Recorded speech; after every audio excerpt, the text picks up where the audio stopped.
जय शिवराय मित्रांनो, मी सध्या आहे भैरवगडच्या पायथ्याशी. पहाटेच्या 5:30 वाजले आहेत आणि मी निघत आहे भैरवगड ट्रेक करण्यासाठी.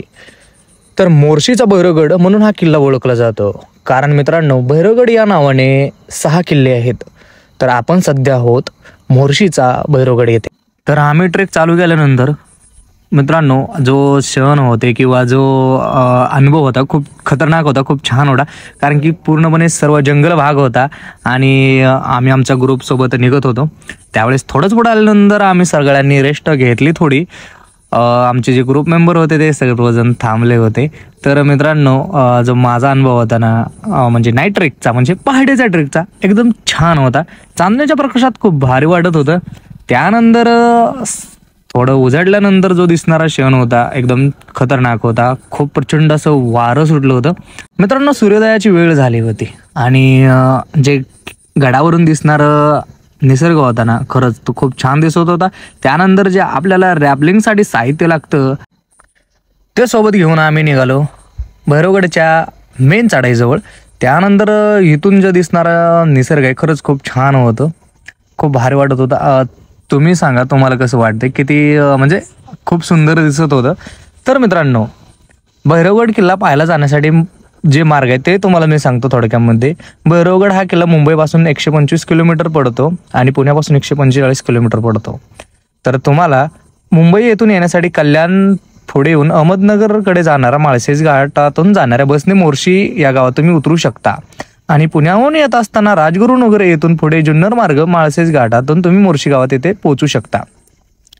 तर मित्रांनो भैरवगड किल्ल्यावरती आपल्याला काही ठिकाणी छोटीशी पाण्याची टाकं सुद्धा बघायला भेटतात. त्यानंतर मित्रांनो आपल्याला भैरवगडचा जो अनुभव आहे तो खूप खतरनाक असणार आहे. कारण की हा किल्ला प्रचंड खतरनाक ट्रेकिंगसाठी ओळखला जातो, सर्वात अवघड असा. तर येथे जे आपल्याला रॅपलिंगचं साहित्य आहे ते सोबत घेऊनच जावं लागतं. त्याच्या आधारे आपल्याला या किल्ल्यावरती चढावं लागतं, त्याच्या सपोर्टनं, आणि पूर्णपणे आपल्याला सेफ्टीनं वरती जावं लागतं. तर ज्यावेळेस तुम्ही जाता त्यावेळेस तिथे गेल्यानंतर तुम्हाला काळजी घेणं खूप गरजेचं आहे. आणि किल्ल्यावरती जे पायरी मार्ग आहेत ते कातक कोरीव पायऱ्या आहेत. काही ठिकाणी ह्या कोरून पायऱ्या बनवलेल्या आहेत, काही ठिकाणी पायऱ्या नाहीत. तर मित्रांनो ज्यावेळेस आपण किल्ल्याची खरी सुरुवात करतो ना, गिर्यारोहण करण्याचा अनुभव आपल्याला थोडाफार असला पाहिजे, म्हणजे अवघड ठिकाणी चढण्याचा. जर आपण पहिल्यांदा असेल तर थोडीफार काळजी घेणं हे खूप गरजेचं आहे. त्यानंतर किल्ल्यावरती काही ठिकाणी आपल्याला पाण्याचे टाके, गुहा सुद्धा बघायला भेटतात. त्यानंतर ज्यावेळेस आपण वरती येतो, वरतून जे पुढील दिसणारी सह्याद्री रांग आहे ना, प्रचंड सुंदर आणि मनाला मोहून टाकणारे. आम्ही सध्या भैरवगड सर केलेला आहे, बघू शकता भैरवगडावरून दिसणारा हा नजारा. तर मला खूप भारी वाटत होतं, एकदम जो अनुभव होता तो छान होता. त्यानंतर आपण आपलं काहीतरी नावात मी तिथे पुशअप्स मारले थोडेफार. त्यानंतर मित्रांनो किल्ल्यावरती राजवाड्याचे थोडेफार अवशेष आहेत. म्हणजे हा किल्ल्याचा फक्त उपयोग श्री श्री छत्रपती शिवाजी महाराज के जय, छत्रपती संभाजी महाराज के जय, जय भवानी, जय शिवाजी, हर हर महादेव. वाहन कालखंडातील असून या किल्ल्याचा वापर फक्त नजर ठेवण्यासाठी केला होता. त्यानंतर आम्ही खाली उतरण्यासाठी येत होतो. एकदम प्रचंड खतरनाक अनुभव होता या किल्ल्यावरती. तर मित्रांनो रॅपलिंग करत आम्ही खाली उतरून आलो. या ठिकाणून आपण कोकणकडा, आजोबा डोंगर, हरिश्चंद्रगड, अलंग, मलंग, कुलंग, बोराटेची नाण्यांचा अंगठा, जीवनधन किल्ला, गोरगड पाहता येतो किल्ल्यावरून. म्हणजे आपण पुढील दिसणारं जे दृश्य आहे, म्हणजे पुढे एवढे आपण किल्ले बघू शकतो. भैरवगड हा जुन्या व्यापारी मार्गावर हा किल्ला टेहळणीसाठी बांधला गेला होता. यावरून या किल्ल्याची निर्मिती 7 वाहनकाळात झाल्याचं आपल्याला जाणवतं.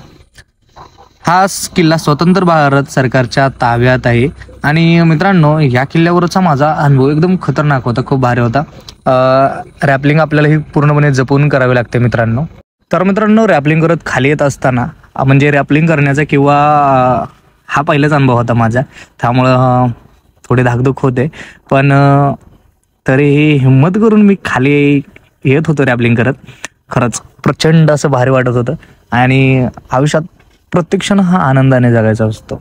जिथं आपण धाडस करतो तिथंच 100% आपल्याला यश भेटतं असं म्हणतात. मी धाडस केलं, मला यश भेटलं, मला खूप आनंद वाटला. त्यानंतर आपण बघू शकता की हे जंगल ट्रेक भैरवगड आपल्याला सर्व अनुभव तिथे बघायला भेटतं. रॅपलिंग, ट्रेकिंग, जंगल ट्रेक आणि जे दिसणारे नजारे खरंच खूप भारी. म्हणजे या किल्ल्यावरती मला खूप छान वाटलं, अनुभव होता आणि खरंच मी खूप हॅप्पी होतो. ह्या किल्ल्याविषयी माझा अनुभव सांगायचा म्हटलं तर मी शब्दात नाही सांगू शकत. एकदम प्रचंड असं भारी. त्यानंतर आम्ही खाली उतरलो आणि आमच्या बसकडे निघत होतो. त्यानंतर सुद्धा खूप छान वाटलं. तर मित्रांनो, धन्यवाद.